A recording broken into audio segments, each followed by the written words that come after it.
Hello, hello, ನಮಸ್ಕಾರಮ್ಮ ತಾಯಿ. ನಮಸ್ಕಾರ ಸ್ವಾಮಿ. ನಮಸ್ಕಾರ, ನಮಸ್ತೆ. ಹೇಳಮ್ಮ ತಾಯಿ. ಸ್ವಾಮಿ, ನಾವು ಅದೇ ಒಂದು ನೀವು ಹೇಳಿದ್ರಿ, ಓಕೆಮ್ಮ. ನಮ್ಮ ವಿಡಿಯೋಗಳು ಬಹಳ ನೋಡ್ತಾ ಇರ್ತೀನಿ ನಾನು ಯೂಟ್ಯೂಬಲ್ಲಿ ಸ್ವಾಮಿ. ನಿಮ್ಮದು ಎಲ್ಲಿಂದ ಮಾತಾಡ್ತಾ ಇರೋದು ತಾಯಿ? ನಾವು ಕಾಳೆನಹಳ್ಳಿಯಿಂದ ಸ್ವಾಮಿ, ಚನ್ನರಾಯಪಟ್ಟಣ. ಓಕೆಮ್ಮ, ಶುಭವಾಗಲಿಮ್ಮ. ಹೇಳಮ್ಮ. ಅದು ನಿಮ್ಮದು ವಿಡಿಯೋಗಳು ಬಹಳ ನೋಡ್ತಿದ್ದೆ ಸ್ವಾಮಿ ನಾನು. ಓಕೆಮ್ಮ. ಎಲ್ಲ ನೋಡ್ತಾ ಇದ್ದೆ, ಸುಮಾರು ಜನಕ್ಕೆ ಪವಾಡಗಳು ಆಗಿದ್ದಾವೆ ಅಂತ ಬಹಳ ವ್ರತಗಳನ್ನ ನೀವು ತಿಳಿಸ್ಕೊಡ್ತಾ ಇದ್ದೀರಾ. ಹೌದಮ್ಮ. ಆ ವ್ರತಗಳನ್ನ ನಾವು ಮಾಡಬೇಕು ಅಂತ ನಿಮಗೆ ತುಂಬಾ ಸರಿ ಕಾಲ್ ಮಾಡಿದೆ, ಮೆಸೇಜ್ ಎಲ್ಲೂ ಸಿಗ್ತಿರ್ಲಿಲ್ಲ ಸ್ವಾಮಿ ನಮಗೆ. ಸುಮಾರು 3-4 ತಿಂಗಳಿಂದ ಟ್ರೈ ಮಾಡಿದೆ, ಎಲ್ಲೂ ನಿಮ್ಮ ನಂಬರ್ ಸಿಗ್ಲಿಲ್ಲ, ನಮಗೆ ಗೊತ್ತೂ ಇಲ್ಲ, ನಂಬರ್ ತಗೊಳಕ್ಕೂ ಗೊತ್ತಾಯ್ತಿರ್ಲಿಲ್ಲ. ಅಲ್ಲಮ್ಮ, ಅಲ್ಲೇ ಯೂಟ್ಯೂಬ್ ಅಲ್ಲಿ ಹಾಕಿದ್ದೀನಲ್ಲಮ್ಮ ತಾಯಿ ನಂಬರನ್ನ. ಇಲ್ಲ ಸರ್, ಗೊತ್ತಿರ್ಲಿಲ್ಲ, ಇಲ್ಲ ಯೂಟ್ಯೂಬಲ್ಲಿ ಜಾಸ್ತಿ ಇಲ್ಲ ಸರ್, ಬರಲ್ಲ. ಎಲ್ಲ ವಿಡಿಯೋಗಳಲ್ಲೂ ಬರಲ್ಲ ಸ್ವಾಮಿ ಅದು. ಒಂದಿನ ನೀವು ಒಂದು ವಿಡಿಯೋ ನೋಡ್ತಾ ಇದ್ದೆ, ಅದು ಕೇದಾರನಾಥ ಸ್ವಾಮಿಗೆ ಹೋಗ್ತಾ ಇದ್ದೀನಿ ಅಂದಾಗ ಮಾತ್ರ ನಿಮ್ಮ ನಂಬರ್ ಸಿಕ್ತು ಸ್ವಾಮಿ ನನಗೆ. ಓಕೆಮ್ಮ, ಓಕೆಮ್ಮ. ನಾನು ನಿಮಗೆ ನಿಮ್ಮ ಸೇವೆಗೆ ಅಂತ ಹೇಳಿ ನಮಗೆ ದುಡ್ಡು ಇರಲಿಲ್ಲ, ರಾಯರಿಗೆ ಹೇಳಿದೆ ನಾನು, ಸ್ವಾಮಿ ನೀವು ದುಡ್ಡು ಒದಗಿಸ್ಕೊಟ್ರೆ ನಾನು ಕೇದಾರನಾಥ ಸ್ವಾಮಿಗೆ ಅವರಿಗೆ ದುಡ್ಡು ಅಮೌಂಟ್ 500 ರೂಪಾಯಿ ಹಾಕೋದು, ಅಲ್ಲಿವರೆಗೂ ನನ್ನ ಹತ್ರ ಇಲ್ಲ ಅಂತಾನೆ ನಾನು ಹೇಳಿದ್ದೆ. ಓಕೆಮ್ಮ. ಆಗ ಭಗವಂತ ಎಲ್ಲಿಂದನೂ ಗೊತ್ತಿಲ್ಲ ಸ್ವಾಮಿ, 15,000 ರೂಪಾಯಿ ಒದಗಿತು ನನಗೆ. ಏನಮ್ಮ? 15,000 ರೂಪಾಯಿ ದುಡ್ಡು ಒದಗಿತು ಸ್ವಾಮಿ ನನಗೆ. ನಿಮ್ಗೆ 500 ರೂಪಾಯಿ ಹಾಕಬೇಕು ಒಂದು 3 ದಿವಸಕ್ಕೆ 500 ರೂಪಾಯಿ ಹಾಕಿದ ತಕ್ಷಣನೇ 15,000 ಒದಗಿತು ನನಗೆ. ಓಹೋ, ರಾಯರ ಮೈನಿ, ರಾಯರ ಪೌಡ ತಾಯಿ. ನನ್ನ ತಂಗಿ ಕಡೆಯಿಂದ ಸತ್ಯ ಸ್ವಾಮಿ ಇದು ಮಾತ್ರ. ಶುಭವಾಗಲಿಮ್ಮ. ಹೇಳಮ್ಮ ತಾಯಿ. ಅದು ಒದಗಿತು. ಆಮೇಲೆ ನಿಮ್ಗೆ 500 ರೂಪಾಯಿ ಹಾಕ್ತೆ ಸ್ವಾಮಿ. ಆಮೇಲೆ ಅದೇ ನಾನು ಒಂದು ಲೋನ್ಗೆ ಅಪ್ಲೈ ಮಾಡಿದ್ದೆ ಸ್ವಾಮಿ, PMEGP ಅಂತ. ಓಕೆಮ್ಮ. ಅದಕ್ಕೆ ಒಂದು 20-25 ಸಾವಿರ ಖರ್ಚು ಮಾಡೋವರೆಗೂ ಸುಮ್ಮನೆ ಇದ್ರು ಸ್ವಾಮಿ, ಮಾಡ್ಕೊಡ್ತೀನಿ ಎಂದು. ಕೊನೆಗೆ ಹೇಳಿದ್ರು, ಇಲ್ಲ ನಿಮಗೆ ಮಾಡೋಕ್ಕಾಗಲ್ಲ ಲೋನ, ನೀವು ನಿಮ್ಮ ಹೆಸರಲ್ಲೇ ಜಮೀನು ಬೇಕು, 1 ಕುಂಟೆ ಬೇಕು, 2 ಕುಂಟೆ ಬೇಕು, ಪಾಣಿ ತಗೊಂಬನ್ನಿ, ಲಾಯರ್ ಅಗ್ರಿಮೆಂಟ್ ಆಗಬೇಕು, ಇದು 6 ತಿಂಗಳಾದ್ರೂ ಆಯ್ತು, ವರ್ಷ ಆಯ್ತು, ರಿಜೆಕ್ಟ್ ಆಗುತ್ತಮ್ಮ ಅಂತ. ನೀವು ಇರೋದು ಬ್ಯಾಂಕ್ ಅವರು, ನೀವು ಅಧಿಕಾರದಲ್ಲಿ ಇದ್ದೀರಲ್ಲ ಸರ್, ನೀವು ಇಷ್ಟೆಲ್ಲ ಬಂದು ಕೂತಿರ್ತೀರಲ್ಲ, ನಮ್ಮಂಥವ್ರಿಗೆಲ್ಲ ಎಲ್ಲಿ ಲೋನ್ ಮಾಡ್ಕೊಡ್ತೀರಾ, ದೇಶ ಬಿಟ್ಟವ್ರಿಗೆಲ್ಲ ನೀವು ಲೋನ್ ಮಾಡ್ಕೊಡ್ತೀರಾ ಅಂತ ನಾನು ಹೇಳಿದ್ದೆ ಅವರಿಗೆ. ಅವ್ರು ಅದಕ್ಕೆ ಹೇಳಿದ್ರು, ಇಲ್ಲ ನೀವು ಇಷ್ಟೊಂದು ಮಾತಾಡಿದ್ರೆ ನಾವು ಕೊಡಲ್ಲ, ಸುಮ್ಮನೆ ಹೋಗಿ ಅಂತ ಇಷ್ಟೇ ಅಂದದ್ದು ಸರ್. ಅವರು ಕೊಡಲ್ಲ ಅಂದ್ರೆ ಕೊಡಲ್ಲ ಕಣಮ್ಮ ಅಂದ್ರು.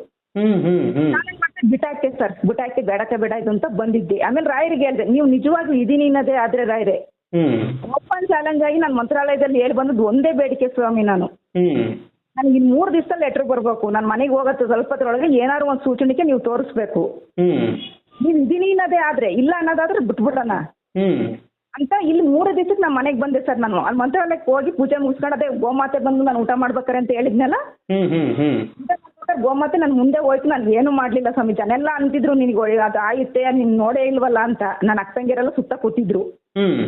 ಅದ್ರ ಪಾಡಿಗೆ ಅದು ಸುಮ್ಮನೆ ಹೋಯ್ತು ಸ್ವಾಮಿ. ನಾನು ನೋಡ್ಲೂ ಇಲ್ಲ, ಅದು ನನ್ಗೆ ಏನು ಮಾಡ್ಲಿಲ್ಲ. ಮಂತ್ರಾಲಯದಲ್ಲಿ ಮಂಡಿ ಸೇವೆ ಎಲ್ಲ ಚೆನ್ನಾಗಾಯ್ತು. ಪಾಠಗಳಿಂದ ನನಗೆ ಪ್ರಸಾದನೂ ಸಿಕ್ತು, ಮಂತ್ರಾಕ್ಷತನೂ ಸಿಕ್ತು. ಅಲ್ಲಿಂದ ಬಂದೆ ಸ್ವಾಮಿ. ಬಂದು 3 ದಿವಸ ಹಿಂಗೆ ಕೂತಿದ್ದೆ ಮನೇಲಿ. ನಮ್ಮ ಮಾವನ ಕೈಲಿ ಲೆಟರ್ ಕೊಟ್ಟೋಗ್ಯಾರ, ನನಗೆ ಗೊತ್ತಿಲ್ಲ.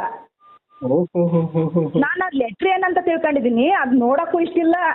ನಮ್ಮ ಮಾವನೇ ಓದಿಸಿದ್ದು ನನ್ನ ಕೈ. ನಾನೇನು ಎಲ್ಲ ನನ್ನ ಮಗಳದ್ದೇಲೋ ಪಾನ್ ಕಾರ್ಡ್ ಬಂದಿರ್ಬೇಕು ಅಂತ ಹಿಂಗೆ ತಿಳ್ಕೊಂಡಿದ್ದೀನಿ. ನಾನು ನಿಮ್ಗೆ ಏನಾದ್ರು ಮೆಸೇಜ್ ಮಾಡಿದ್ದ? ನೀವು ಮಾಡಿದ್ರಿ ಸ್ವಾಮಿ. ನೀವೇನಂತ ಮೆಸೇಜ್ ಮಾಡಿದ್ರಿ ಅಂದ್ರೆ, ರಾಯರಿದ್ದಾರೆ, ಚಿಂತೆ ಮಾಡಬೇಡಿ ಅಮ್ಮ, ಏನೋ ಒಂದು ಆಗುತ್ತೆ, ಒಳ್ಳೇದಂತೂ ಆಗುತ್ತೆ, ಮಾಡಬೇಡಿ ಅಂತ ಒಂದು ಮೆಸೇಜ್ ಇತ್ತು ನನ್ನ ಫೋನಲ್ಲಿ ಇತ್ತು. ಅಂದ್ರೆ ನಾನು ನಿಮಗೆ ಮೆಸೇಜ್ ಮಾಡಿದ್ದೆ ಅಂದ್ರೆ ಅದು ದುಡ್ಡು ಬರೋಕಿನ, ಯಾವ್ದೋ ಲೆಟರ್ ಬರೋಕಿನ ಮುಂಚಿತವಾಗಿ ಶುಭವಾಗಲಿ, ರಾಯರಿದ್ದಾರೆ, ಚಿಂತಿಸಬೇಡಿ ತಾಯಿ ಅಂತ ಮಾಡಿದ್ದೆ ನಿಮ್ಗೆ. ಅದು ಅಷ್ಟು ಮಾಡಿದ್ದು, ಚಿಂತಿಸಬೇಡಿ ರಾಯರಿದ್ದಾರೆ ಅಂತ ಹೇಳಿದ್ರಿ. ನನಗೆ ಮಾತಾಡಕ್ಕೆ ನಿಮಗೆ ಫೋನ್ ಸಿಗ್ತಿರ್ಲಿಲ್ಲ ನನಗೆ. ಆಮೇಲೆ ಏನಾಯ್ತು, ಆ ಲೆಟ್ರಲ್ಲಿ ಓದ್ತೀನಿ ಸ್ವಾಮಿ, ಅಲ್ಲಿ ಏನ್ ಬರ್ದೈತೆ ಅಂದ್ರೆ, ಯಾವುದೇ ಸುರುಟಿ ಬೇಡ ಅಮ್ಮ, ನಿಮ್ಮಿಂದ ಯಾವುದೇ ನಾವು ಅಪೇಕ್ಷೆ ಮಾಡಲ್ಲ, ಖಾಲಿ ನೀವು ಆಧಾರ್ ಕಾರ್ಡ್, ಪಾನ್ ಕಾರ್ಡ್, ನಿಮ್ಗೆ ಏನು ಡಾಕ್ಯುಮೆಂಟ್ಸ್, ರಿಯಲ್ ಅಗ್ರಿಮೆಂಟ್ ಅಂತ ಬರುತ್ತೆ, ನಾವು ಮರಿ ಸಾಕಾರ ಮಧ್ಯೆ ನಡೆಯುತ್ತೆ ಅದು. 3 ಡಾಕ್ಯುಮೆಂಟ್ ತಗೊಂಡು ದಯಮಾಡಿ ಬನ್ನಿ ಅಂತ ಲೆಟರ್ ನಿಮ್ಗೆ ವಾಟ್ಸ್ಆಪ್ ಕಳಿಸ್ತೀನಿ ಸರ್ ನಾನು ಬೇಕಾದ್ರೆ. ಇಲ್ಲಮ್ಮ ತಾಯಿ, ತೊಂದರೆ ಇಲ್ಲಮ್ಮ. ಒಟ್ಟಿನಲ್ಲಿ ಬ್ಯಾಂಕ್ ಅವರು ಕರೆದಿದ್ದಾರೆ ಸತ್ಯ ಸ್ವಾಮಿ ಇದು. ಅಷ್ಟೇ ಬನ್ನಿ, ನಿಮಗೆ ಲೋನ್ ಆಗುತ್ತಮ್ಮ ಅಂತ ಅವರೇ ಫೋನ್ ಮಾಡಿದ್ರು ಸರ್ ನನಗೆ. ನೋಡಮ್ಮ, ಎಂಥ ಮಾತಮ್ಮ ತಾಯಿ. ಮಾತಲ್ಲ ಸ್ವಾಮಿ, ನನಗೆ ಆಶ್ಚರ್ಯ. ನನಗೆ ಮಾತಾಡಕ್ಕೂ ರೆಡಿ ಇಲ್ಲದೆ ಇರೋದು, ನಾನು ಮಂತ್ರಾಲಯಕ್ಕೆ ಹೋಗಿ ರಾಯರು 9 ನೀವು ಹೇಳಿದ ಪೂಜೆ ಮಾಡಿದ್ಮೇಲೆ ನನಗೆ ಅನುಗ್ರಹ ಆಗಿದ್ದು ಈ ತರ. ಖಂಡಿತಮ್ಮ, ಚಿಂತಿಸಬೇಡಿ. ಇನ್ನೂ ಒಂದು ಮಾತು ಹೇಳ್ತಾ ಇದ್ವಿ ತಾಯಿ, ರಾಯರಿರುವುದು ಸತ್ಯ ಸತ್ಯ ಸತ್ಯ. ರಾಯರ್ನ ನೀವು ಎಷ್ಟು ಭಕ್ತಿಯಿಂದ ಪೂಜೆ ಮಾಡುತ್ತೀರಾ ಅಷ್ಟು ನಿಮಗೆ ಬೇಗ ಅನುಗ್ರಹ ಮಾಡುತ್ತಾರೆ. ಆದ್ರೆ ಒಂದು ಮಾತನ್ನು ಅರ್ಥ ಮಾಡ್ಕೊಳ್ಳಮ್ಮ ತಾಯಿ, ಅರ್ಧ ಮನಸ್ಸಿನಿಂದ ಪೂಜೆ ಮಾಡಬಾರದು. ಭಕ್ತಿಯಿಂದ ಫುಲ್ಲು ನಮ್ಮ ಮನಸ್ಸಲ್ಲಿ ರಾಯರೇ ಇಳಿದು ಹೋಗ್ಬಿಟ್ಟಿದ್ದಾರೆ ಅಂದುಕೊಂಡು ಪೂಜೆ ಮಾಡಿದ್ರೆ ಖಂಡಿತ ನಿಮಗೆ ಪ್ರತಿಫಲ ಸಿಕ್ಕೇ ಸಿಗುತ್ತೆ ತಾಯಿ. ಅಂಗಾರ ಹಾಕ್ಲಿ, ನೀರ್ಗಾರ ಹಾಕ್ಲಿ, ನಾನು ನಮ್ಮ ಸಂಪೂರ್ಣ ಶರಣ ಆಗ್ಬೇಕು ಸ್ವಾಮಿ ಮಂತ್ರ ಅವ್ರಿಗೆ. ಹೌದಮ್ಮ. ಶರಣ ಅಂದ್ರೆ ತುಂಬಾ ದಯಾಳು ಮಾತ್ರ ರಾಯರು. 100ಕ್ಕೆ 1000 ಪಟ್ಟು ರಾಯರಿದ್ದಾರೆ ಅಂತ ನಾನು ನಂಬ್ಕೊಬಿಟ್ಟೆ ಸ್ವಾಮಿ. ನಿಜವಾಗ್ಲೂ ನನ್ನ ಬದುಕಿಗೆ ಇವತ್ತು ದಾರಿ ಮಾಡ್ಕೊಟ್ಟವ್ರು ನೀವೇ ಮಾತ್ರ ನಿಜವಾಗ್ಲೂ. ಅಯ್ಯೋ ದೊಡ್ಡ ಮಾತಮ್ಮ ತಾಯಿ, ನಾವ್ ಯಾವ್ರು ಅಲ್ಲಮ್ಮ ತಾಯಿ, ನಾವು ಗೊಂಬೆ ಅಮ್ಮ. ಎಲ್ಲಾ ವಿಡಿಯೋದಲ್ಲೂ ಹೇಳ್ತಾ ಇದ್ದೀನಿ, ಎಲ್ರು ನೀವ್ ಮಾಡಿದ್ರಿ ನಾನೇನು ಮಾಡಿಲ್ಲ, ನಾನು ನಿಮ್ಮ ಹಾಗೆ ಮನುಷ್ಯ ತಾಯಿ. ಅದನ್ನ ಎಲ್ಲ ಮಾಡ್ತಾ ಇರೋದು ಗುರು ರಾಘವೇಂದ್ರ ಸ್ವಾಮಿ ಅವರು. ಅವ್ರೆಲ್ಲಿ ತಾಯಿ, ನಾವೆಲ್ಲಿ ತಾಯಿ? ಬೃಂದಾವನದಲ್ಲಿ ಕೂತುಕೊಂಡು ಪ್ರತಿಯೊಬ್ಬರಿಗೂ ಅನುಗ್ರಹ ಮಾಡ್ತಾ ಇದ್ದಾರೆ. ನಿಮ್ಮ ಪ್ರಕಾರ ರಾಯರ್ ನುಡ್ಸಿದ್ದ ಅಂತ ಮಾತುಗಳು ನಮ್ಮಂತವ್ರಿಗೆ ಹೇಳ್ತಾ ಇದ್ದೀರಲ್ಲ ಸ್ವಾಮಿ, ನಮ್ ಬಾಳ್ ಬೆಳಕು ಮಾಡ್ತಾ ಇದಿರಲ್ಲ. ಇದಕ್ಕಿಂತ ಇನ್ನೇನ್ ಬೇಕು ಹೇಳಿ?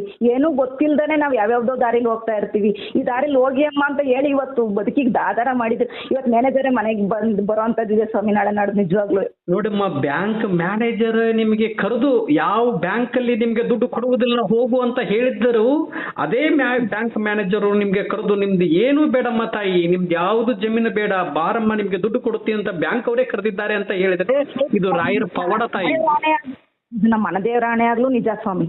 ಖಂಡಿತಮ್ಮ, ನನಗೆಂತ ನಿಜವಾಗ್ಲೂ ಈ ಮಾತನ್ನು ಕೇಳುವುದಕ್ಕೆ ತುಂಬಾ ಆನಂದ ಆಗುತ್ತೆ ತಾಯಿ. ಇದೇ ರೀತಿಯಾಗಿ ಭಕ್ತರ ಮನಸ್ಸಲ್ಲಿ, ಭಕ್ತರ ಮನೆಯಲ್ಲಿ ಎಷ್ಟು ಜನಗಳು ಇದ್ದಾರೆ ತಾಯಿ, ಎಲ್ಲಾ ನಾವೆಲ್ಲರೂ ರಾಯರಿಗೆ ಮಕ್ಕಳೇ ತಾಯಿ. ನಾವು ರಾಯರು ಒಂದೇ ಒಂದು ಮಾತು ಹೇಳಿದ್ದಾರೆ, ನಿಮ್ಮ ಕಷ್ಟ ಅಂತ ಬಂದ್ರೆ ರಾಯರಿದ್ದಾರೆ ಅಂತ ಒಂದು ನಿಮ್ಮ ಧ್ವನಿ ಮುಖಾಂತರದಲ್ಲಿ ನನಗೆ ತಿಳಿಸಿ, ಖಂಡಿತ ನಾನು ಪ್ರತ್ಯಕ್ಷವಾಗಿ ನಿಮಗೆ ಬಂದು ಅನುಗ್ರಹ ಮಾಡುತ್ತೇನೆ ಅಂತ ಹೇಳಿದ್ದಾರೆ ಗುರು ರಾಘವೇಂದ್ರ ಸ್ವಾಮಿಯವರು. ಹೇಳಿದ್ದಾರೆ ಸ್ವಾಮಿ, ಹೇಳಿದ್ದಾರೆ ಮಾತ್ರ. ನೋಡಿ, ಒಂದು ವಿಚಾರದಲ್ಲಿ ಅರ್ಥ ಮಾಡ್ಕೊಳ್ಳಿ ತಾಯಿ, ರಾಯರ ಬೃಂದಾವನ ಎಲ್ಲಿರುತ್ತೋ, ರಾಯರ ಫೋಟೋ ಎಲ್ಲಿರುತ್ತೋ, ಯಾರ ಮನೆಯಲ್ಲಿ ರಾಯರಿದ್ದಾರೆ ಅಂತ ಮನಸ್ಸಿಂದ ಅವರು ಧ್ವನಿ ಮುಖಾಂತರದಲ್ಲಿ ತಿಳಿಸ್ತಾರೋ ಅಲ್ಲಿ ರಾಯರು ಪ್ರತ್ಯಕ್ಷವಾಗಿರುತ್ತಾರೆ ತಾಯಿ. ನಿಜ ಸ್ವಾಮಿ. ನಾನು ಪೂಜೆ ಮಾಡ್ಬೇಕಾದ್ರೆ ಬೆಳಿಗ್ಗೆ 6 ಕಳ್ಕೊಂಬಿತ್ತು ಸ್ವಾಮಿ ಮಾತ್ರ. ಆಮೇಲೆ ಇನ್ನೊಂದು ಮರ್ತಿದ್ದೀನಿ ಸ್ವಾಮಿ, ನಾನು ಫೋಟೋ ತೆಗಿತಾ ಇದ್ದೆ, ರಾಯರ ಫೋಟೋನ ಕ್ಲೀನ್ ಮಾಡಕ್ಕೆ, ದೇವ್ರ ಪೂಜೆ ಮಾಡಕ್ಕೆ ಅಂತ ಸ್ನಾನ ಮಾಡಿ ಶುದ್ಧ ಮಾಡಿ ಇದು ನೀವ್ ಹೇಳಿದ್ರಲ್ಲ ಗೋಮ ಎಲ್ಲ ಹಾಕೊಂಡು ಪೂಜೆ ಮಾಡಕ್ಕೆ ಅಂತ ಬ್ರಾಹ್ಮಣಿ ಮುಹೂರ್ತದಲ್ಲಿ ಎದ್ದು ಇವತ್ತು ವರ್ಧಂತಿದ್ದೀನಿ ಅವ್ರದ್ದು ಅಂತ ಹೇಳಿ ಬೆಳಿಗ್ಗೆ ಬೇಗ ಎದ್ದು ಪೂಜೆ ಮಾಡಕ್ಕೆ ಅಂತ ಹೋಯ್ತೀನಿ ಸ್ವಾಮಿ. ಅದು ಅಲ್ಲಿ ನನ್ನ ಮುಂಗುರುಳಿಗೆ ಬಿದ್ದು ಅಲ್ಲಿ ಅಲ್ಲಿ ಅಲ್ಲಿ ಅಲ್ಲಿ ಅಲ್ಲಿ ಬಿಳಿಯಲ್ಲಿ ಅವ್ರ ಫೋಟೋದಿಂದ ನನ್ನ ಮುಂಗುರುಳು ಬೆಳ್ಳಿಗೆ ಬಿದ್ದು, ಬೆಳ್ಳಿಂದ ಎದೆ ಭಾಗಕ್ಕೆ ಬಿದ್ದು, ನನ್ನ ಎಡಭಾಗದ ಭುಜದ ಮೇಲೆ 10 ನಿಮಿಷ ಇತ್ತು ಸ್ವಾಮಿ. ಅಲ್ಲಿ ಇತ್ತ ಎಡಭಾಗದಲ್ಲಿ ಇತ್ತಮ್ಮ? ಎಡಭಾಗದಲ್ಲಿ, ನನ್ನ ಎಡಭಾಗದಲ್ಲಿ ಎಡಭಾಗದಲ್ಲಿ ಇದ್ದು ಹೋಗಿದ್ದು. ನನಗೆ ಭಯ, ಹೆಂಗ್ ಏನ್ ಮಾಡೋಣ ಅನ್ನೋದು. ಕಿರ್ಚನ ದೇವ್ರ ಮನೇಲಿ ನಿಲ್ಸಿರೋದು 5:30 ಟೈಮು. ಅದು ಮುಂಗುರುಳಿಗೆ ಬಿದ್ದು ನನ್ನ ಎದೆ ಭಾಗಕ್ಕೆ ಬಿದ್ದು ಮತ್ತೆ ಇಲ್ಲಿ ಎಡಭಾಗದ ಭುಜದಲ್ಲಿ 10 ನಿಮಿಷ ಇತ್ತು ಸ್ವಾಮಿ. ನಾನು ಯಾರ ಕೈಲೂ ಹೇಳಿಲ್ಲ ಇಲ್ಲಿವರೆಗೂ, ನಿಮ್ಗೆ ಹೇಳ್ತಾ ಇರೋದು. ಆಮೇಲೆ ಅವ್ರ ರಾಯರ್ ಫೋರ್ಟಿಂದ ಹೋಯ್ತು. ನೋಡಮ್ಮ, ಎಲ್ಲಿ ಯಾವುದೋ ಒಂದು ಮುಖಾಂತರದಲ್ಲಿ ನಿಮ್ಗೆ ಸೂಚನೆಯನ್ನು ಕೊಡ್ತಾರೆ, ಚಿಂತಿಸ್ಬೇಡ, ನಾನು ನಿಮ್ಮ ಒಟ್ಟಿಗೆ ಇದ್ದೀನಿ ಅಂತ ಹೇಳ್ತಾರೆ. ಆದ್ರೆ ಒಂದು ವಿಚಾರದಲ್ಲಿ ಅರ್ಥ ಮಾಡ್ಕೊಳ್ಳಿ ತಾಯಿ, ಇವತ್ತು ಹೆಂಗೆ ಬ್ಯಾಂಕ್ ಮ್ಯಾನೇಜರ್ ಅವರೇ ನಿಮ್ನ ಕರೆದು ನಿಮ್ಗೆ ದುಡ್ಡು ತಗೋ ಬನ್ನಿ ಅಂತ ಕರೆದಿದ್ದಾರೆ ನೋಡಿ, ಅದೇ ಮುಖಾಂತರದಲ್ಲಿ ಇನ್ನೂ ಹೆಚ್ಚಿನ ರೀತಿಯಾಗಿ ಅನುಗ್ರಹ ಆಗುತ್ತೆ ತಾಯಿ. ನನ್ನ ಧ್ವನಿ ಮುಖಾಂತರದಲ್ಲಿ ನಿಮ್ಗೆ ಸಲ್ಲಿಸ್ತಾ ಇದ್ದೀನಮ್ಮ ತಾಯಿ. ಸ್ವಾಮಿ, ಅಗ್ರಿಮೆಂಟ್ ಮಾಡಕ್ ಏನು ಗೊತ್ತಿಲ್ಲ ಅಂತ ತಿಳ್ಕೊಂಡಿದ್ದಾರೆ. ಮತ್ತೆ ಫೋನ್ ಮಾಡಿ ಅಗ್ರಿಮೆಂಟ್ ಇದೇ ಜಾಗಕ್ಕೆ ಹೋಗಿ ಅಂತಾನು ಹೇಳಿದ್ದಾರೆ ಸರ್ ನಮ್ಗೆ. ತುಂಬಾ ತುಂಬಾ ಖುಷಿ ಆಗುತ್ತೆ. ನಿಮ್ಮದಲ್ಲಿ ಅದ್ಭುತವಾದ ಪವಾಡಗಳನ್ನು ಮಾಡಿದ್ದಾರೆ ರಾಯರು. ಮಾಡಿದ್ದಾರೆ ನಿಜವಾಗ್ಲು. ಖಂಡಿತ ನಾನು ಹೇಳ್ಕೊಟ್ಟಂತ ರಥದಲ್ಲಿ ಖಂಡಿತ ಇನ್ನೂ ಅದು ಮುಗಿದ ಮೇಲೇನು 9 ವಾರ ಮುಗಿದ ಮೇಲೂ ನೀವು ಪೂಜೆ ಮಾಡ್ಬೇಕು. ನಿಮ್ಮ ಉಸಿರು ಇರುವವರೆಗೂ ರಾಯರ ಹೆಸರು ಮರಿಬಾರ್ದು ತಾಯಿ. ನೀವು ಭಕ್ತಿ ಆಗಿದ್ದೀನಿ, ನಾವು ಉಸಿರೋವರೆಗೂ ಪೂಜೆ ಮಾಡ್ತೀವಿ ಸ್ವಾಮಿ. ಇನ್ನು ಹೆಚ್ಚಾಗಿ ಪೂಜೆ ಮಾಡ್ತೀವಿ. ಎಷ್ಟು ನೀವು ನೋಡಿ, ಅದು ನಿಮ್ಮ ಮನೆ ತಾಯಿ, ಮಂತ್ರಾಲಯ ಮನೆ ಹೇ ಮಂತ್ರಾಲಯ ಅಂತಂದು ಅಣ್ಣವರು ಒಂದು ಸಾಂಗ್ ಆಡಿದ್ದಾರೆ ತಾಯಿ. ಮಾಡಿದ್ಮೇಲೆ ನಮ್ಗೆ ಶಾಂತಿ ಸ್ವಾಮಿ. ನಿಜವಾಗ್ಲೂ ಒಂದು ಮಾತನ್ನು ಹೇಳ್ತಾ ಇದ್ದೀನಿ ತಾಯಿ, ನೀವು ಮಂತ್ರಾಲಯಕ್ಕೆ ಎಷ್ಟು ದಿನ ಬೇಕಾದ್ರೂ ಇದ್ದು ಬನ್ನಿ, ನಿಮ್ಗೆ ಯಾರು ಹೋಗೋ ಅನ್ನುವುದಿಲ್ಲ. ಹೊಟ್ಟೆ ತುಂಬಾ ಊಟ ಮಾಡ್ಕೊಳ್ಳಿ, ಆರಾಮಾಗಿ ಮಲ್ಕೊಳ್ಳಿ. ಅದು ನಿಮ್ಮ ಮನೆ. ನನ್ನ ಮಗಳು ಬರ್ತಾ ಇದ್ದಾಳೆ ಅಂತಂದು ರಾಯರು ಕಾಯ್ತಾ ಇರ್ತಾರೆ ತಾಯಿ. ಅದಕ್ಕೆ ಎಲ್ಲಿ ಹತ್ತಿರದವಾಗಿ ಮಠ ಇರುತ್ತೆ, ರಾಯರ ಮಠಕ್ಕೆ ಹೋಗಿ ದರ್ಶನವನ್ನು ಪಡೆದುಕೊಂಡು ಬನ್ನಿ, ಆಶೀರ್ವಾದವನ್ನು ಪಡೆದುಕೊಂಡು ಬನ್ನಿ. ನಿಮ್ಮ ಒಳ್ಳೆಯ ಕೆಲಸಕ್ಕೆ ಹೋಗಬೇಕಾದ್ರೆ ರಾಯರ ಆಶೀರ್ವಾದವನ್ನು ಪಡ್ಕೊಂಡು ಹೋದ್ರೆ ಖಂಡಿತ ನಿಮಗೆ ಫಲವನ್ನು ಸಿಗುತ್ತೆ. ಆದ್ರೆ ಮನಸ್ಸು ಪೂರ್ವಕವಾಗಿ ನೀವು ರಾಯರನ್ನು ನಂಬಬೇಕು. ನಾನು ಒಳ್ಳೆ ಕೆಲಸಕ್ಕೆ ಹೋಗೋಗೆಲ್ಲ ಗುರುವಾರನೇ ಬರುತ್ತೆ ಸ್ವಾಮಿ. ಹೌದಮ್ಮ, ಗುರುವಾರದ ಏನೇ ಕೆಲಸ ಇಟ್ಕೊಂಡು ಅದು ನಿಮ್ಗೆ ಯಶಸ್ವಿ ಆಗುತ್ತೆ ತಾಯಿ, ಚಿಂತಿಸಬೇಡಿ. ಹೌದು, ನಾನು ನಾಮಲೇಖನ ಬುಕ್ಕಿಗೆ ಆರ್ಡರ್ ಮಾಡಿ ಇನ್ನೂ 2 ದಿನ ಸ್ವಾಮಿ. ಅಲ್ಲ, ಇವತ್ತು ಗುರುವಾರನೇ ಬುಕ್ ಬಂದೈತಿ ಮನೆಗೆ. ಗುರುವಾರ ದಿವಸನೇ ಬರುತ್ತೆ ತಾಯಿ. ಆ ಸರಿನೂ ಗುರುವಾರನೇ ಬಂದಿತ್ತು, ಈ ಸರಿನೂ ಗುರುವಾರನೇ ಬಂದೈತಿ. ನಾಮಲೇಖನ 1 ಲಕ್ಷ ಬಾರಿ ಬರಿತೀನಿ ಅಂತ ಹೇಳಿದ್ದೀನಲ್ಲ, ಅದು ಒಳ್ಳೇದಮ್ಮ ತಾಯಿ. ರಾಯರ ಬಗ್ಗೆ ನೀವ್ ಏನೇ ಮಾಡಿದ್ರು ಅದು ಫಸ್ಟ್ ಹೆಜ್ಜೆ ಇಟ್ಟಿದ್ದೀನಿ ಅಂತ ಅನ್ಬೇಕು ಅಷ್ಟೇ. ಆದ್ರೆ ನಂದು ಕಂಪ್ಲೀಟ್ ಆಯ್ತು ಅಂತ ಅನ್ಕೋಬಾರ್ದು ಯಾವತ್ತು. ನಾನು ಇವತ್ತು ಏನ್ ಪೂಜೆ ಮಾಡ್ತಾ ಇದ್ದೀನಿ ರಾಯರ್ದು, ನಾನು ಏನು ಒಂದು ಈ ನಾಮಲೇಖನ ಬರಿತಾ ಇದ್ದೀನಿ, ಫಸ್ಟ್ ಅದು ಮುಗಿದ್ರು ಅದು ನಂದು ಇವಾಗ ಫಸ್ಟ್ ಆಗಿದೆ ಅಂತ ಅನ್ಕೋಬೇಕು ಅಷ್ಟೇ. ಮುಗಿತು ಅನ್ನಬಾರದು. ರಾಯರ ಪೂಜೆ 9 ವಾರ ಮುಗಿದ್ರು ಇದು ಫಸ್ಟ್ನೇ ವಾರ ನಂದು ಅಂತ ಅನ್ಕೋಬೇಕು ಅಷ್ಟೇ. ಅದಕ್ಕೆ ರಾಯರ ಬಗ್ಗೆ ನೀವೇನೇ ಹೇಳಿ ತಾಯಿ, ಆದ್ರೆ ರಾಯರು ಬೃಂದಾವನದಲ್ಲಿ ಕುಳಿತುಕೊಂಡು ಪ್ರತಿ ಒಬ್ರು ಅನುಗ್ರಹ ಮಾಡುತ್ತಾ ಕುಳಿತಿದ್ದಾರೆ ಅಂತ ಹೇಳಿದ್ರೆ ಗುರು ರಾಘವೇಂದ್ರ ಸ್ವಾಮಿಯವರು ಸತ್ಯ ತಾಯಿ, ರಾಯರಿರುವುದು ಸತ್ಯ ತಾಯಿ. ಸತ್ಯ ಸ್ವಾಮಿ ಸತ್ಯ. ನಿಜವಾಗ್ಲೂ ನಿಮ್ಮ ಪವಾಡಗಳನ್ನು ಕೇಳಿ ತುಂಬಾ ನನಗೆ ಖುಷಿ ಆಯ್ತು. ಬ್ಯಾಂಕ್ ಅವರೇ ನಿಮ್ಮ ಮನೆಗೆ ಕರೆದಿದ್ದಾರೆ, ಮನೆಗೆ ಬಂದು ಬನ್ನಿ ನೀವು ಯಾವ್ದು ಕೊಡಬೇಡಿ ಅಂತ ಹೇಳಿದ್ದಾರೆ ಅಂತ ಹೇಳಿದ್ರೆ ನನಗೆ ಆನಂದವಾಯ್ತು ತಾಯಿ. ಇದೇ ರೀತಿ ಹೆಚ್ಚಿನ ರೀತಿಗೆ ನಿಮ್ಗೆ ಅನುಗ್ರಹ ಆಗ್ಲಿ ಅಂತೇಳಿ ರಾಯರ ಪಾದವನ್ನು ಹಿಡಿದು ನಾನು ಕೇಳುತ್ತಾ ಇದ್ದೀನಿ ತಾಯಿ. ಬಿಡುವಿದ್ದಾಗ ನಾನು ನಿಮ್ಗೆ ಸಂಪರ್ಕ ಮಾಡ್ತೀನಿ ತಾಯಿ, ಚಿಂತಿಸಬೇಡಿ. ಮಾಡಿ ಸ್ವಾಮಿ, ಮಾಡಿ ಮಾಡಿ ಮಾಡಿ. ಓಕೆ. ಪೂಜ್ಯಾಯ ರಾಘವೇಂದ್ರಾಯ ಸತ್ಯ ಧರ್ಮ ರಥಾಯ ಚ ಭಜತಾಂ ಕಲ್ಪವೃಕ್ಷಾಯ ನಮತಾಂ ಕಾಮಧೇನುವೆ. ರಾಯರಿದ್ದಾರೆ, ರಾಯರಿದ್ದಾರೆ, ರಾಯರಿದ್ದಾರೆ ತಾಯಿ.